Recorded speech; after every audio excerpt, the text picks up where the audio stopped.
പുതിയൊരു വീഡിയോയിലേക്ക് എല്ലാവർക്കും സ്വാഗതം. ഇന്ന് ഉണ്ടാക്കാൻ പോകുന്നത് മജ്ബൂസാണ് കേട്ടോ. കറക്റ്റ് ഒതൻറ്റിക് സ്റ്റൈലിലല്ല, ചെറിയ വ്യത്യാസങ്ങൾ വരുത്തിയിട്ടുണ്ട്. അതിൽ മജ്ബൂസിൽ അങ്ങനെ ചിക്കൻ ഫ്രൈ ചെയ്യില്ല. ഈ ചിക്കൻ ഞാൻ തലേ ദിവസം തന്നെ മാരിനേറ്റ് ചെയ്ത് വെച്ചതാണ് കേട്ടോ.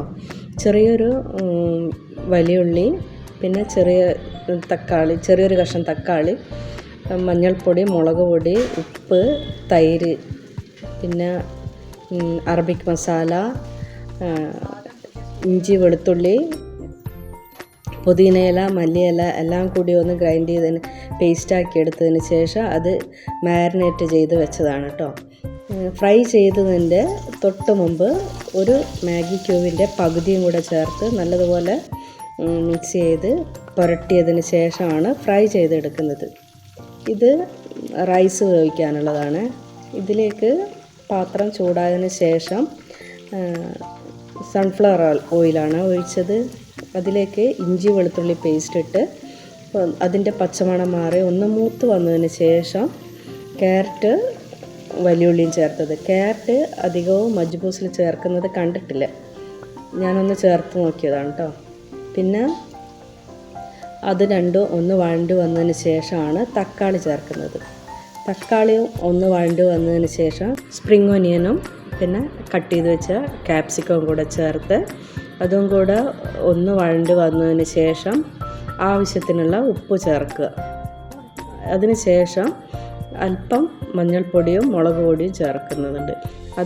ഇതിൽ അങ്ങനെ മജ്ബൂസിൽ അങ്ങനെ മഞ്ഞൾപ്പൊടിയും മുളക് പൊടി ചേർക്കേണ്ട ആവശ്യമില്ല, പക്ഷേ ഇത്തിരി എരിവ് വേണം, അതുകൊണ്ടാണ് ഞാനത് ചേർത്തത് കേട്ടോ. കുറച്ച് മാത്രമേ ചേർത്തിട്ടുള്ളൂ മുളക് പൊടി. പിന്നെ ഇത് അറബിക് മസാലയാണ്, അതുകൂടെ ചേർത്ത് പിന്നെ ഒരു മാഗി ക്യൂബും കൂടെ ചേർത്ത് നല്ലതുപോലെ മിക്സ് ചെയ്ത് പിന്നെ നമ്മൾ ഫ്രൈ ചെയ്ത് വെച്ചിരിക്കുന്ന ചിക്കൻ അതിലേക്ക് ചേർക്കുക. പിന്നെയാണ് നമ്മൾ അരി ചേർത്ത് ഒന്ന് ഇളക്കി കൊടുത്ത് പിന്നെ ആവശ്യത്തിന് വെള്ളം ഒഴിച്ച് വേവിച്ചെടുക്കുന്നത്. അരി അരമണിക്കൂർ ഞാൻ കുതിർത്ത് വെച്ചതാണ് കേട്ടോ. കബ്സ റൈസില്ലേ, അതിൻ്റെ അരിയാണ് കേട്ടോ എടുത്തിരിക്കുന്നത്. ഇത് 1 കപ്പ് അരിക്ക് 2 കപ്പ് വെള്ളം എന്ന തരത്തിലാണ് എടുത്തിരിക്കുന്നത്. അരിയിട്ട് നല്ലതുപോലെ ഒന്ന് ഇളക്കി കൊടുത്ത് പൊടിഞ്ഞു പോവാതെ സൂക്ഷിക്കണം കേട്ടോ. ഇളക്കി കൊടുത്തതിന് ശേഷം ആ വെള്ളം ഒഴിച്ച് പാകത്തിന് ഉപ്പുണ്ടോ എന്ന് നോക്കി ഉപ്പ് കറക്റ്റ് ആക്കിയതിന് ശേഷം മൂടി വെച്ച് വേവിക്കുക. ഹൈ ഫ്ലെയിമിൽ തന്നെ മൂടി വെച്ചിട്ട് പിന്നെ വെള്ളം അരിക്ക് നെകക്കെ ആവുമ്പോൾ സിമ്മിലോട്ട് മാറ്റി നല്ലതുപോലെ മൂടി അതിൻ്റെ മുകളിൽ വെയിറ്റുള്ളത് എന്തെങ്കിലും എടുത്ത് വെച്ച് 15 മിനിറ്റ് വേവിക്കുക. നല്ലതുപോലെ ഫ്ലെയിം കുറച്ച് വെച്ചിട്ട് വേണം വേവിക്കാൻ.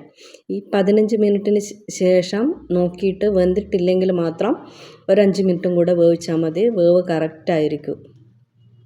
മജ്ബൂസിൻ്റെ അതേ മണവും ടേസ്റ്റും ഒക്കെ ഉണ്ട്. ചിക്കൻ ഫ്രൈ ചെയ്തു എന്നുള്ള ഒരു വ്യത്യാസം മാത്രമേ ഉള്ളൂ. നല്ല അടിപൊളി മജ്ബൂസ് റെഡി ആയിട്ടുണ്ട്. ഇതിൽ ഞാൻ ഇൻഗ്രീഡിയൻസിൻ്റെ അളവൊന്നും പറയാത്തത്, ഇതിങ്ങനെ ഞാൻ ആദ്യമായിട്ട് ഉണ്ടാക്കിയതാണ് കേട്ടോ. ഇത് 1000 സബ്സ്ക്രൈബേഴ്സ് തികഞ്ഞ അന്ന് ഉണ്ടാക്കിയതാണ് കേട്ടോ മജ്ബൂസ്. അതിൻ്റെ ഒരു സെലിബ്രേഷൻ. ഇതിൻ്റെ കൂടെ അടപ്രഥമൻ ഉണ്ടാക്കിയിരുന്നു.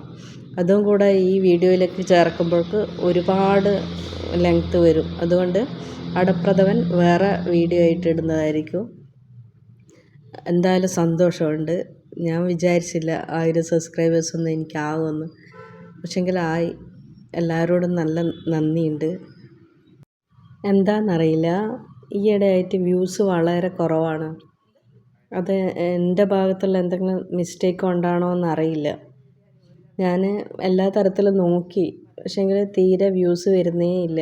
മറ്റങ്ങനെ തീരെ കുറഞ്ഞിട്ട് അങ്ങനെ ഉണ്ടാവാറില്ല. ഇനി കണ്ടിന്യൂസ് ആയിട്ട് വീഡിയോ ഇടുന്നതായിരിക്കും.